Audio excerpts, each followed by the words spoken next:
విశాఖపట్నానికి జనసేన పార్టీతో గల అనుబంధాన్ని వివరించిన పవన్ కళ్యాణ్.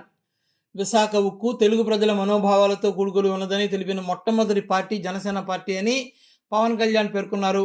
జన సైనికుల సమావేశంలో ఆయన ఈ విషయంపై మాట్లాడుతూ 2021 అక్టోబర్ 31వ తేదీన స్టీల్ ప్లాంట్ ప్రాంగణంలో బహిరంగ సభలో స్టీల్ ప్లాంట్ కోసం దీక్ష చేపట్టామని అన్నారు. 8,622 కోట్ల రూపాయల నిధులు కేంద్ర ప్రభుత్వం ఈ విషయంపై విడుదల చేసిందని పేర్కొన్నారు. మేమేం చేయగలిగామంటే ముఖ్యంగా మన విశాఖ ప్రైవేటైజేషన్ ఆపాము. విశాఖ ఉక్కు తెలుగు ప్రజల మనోభావాలతో కూడుకున్నది అని తెలిపిన మొదటి పార్టీ జనసేన.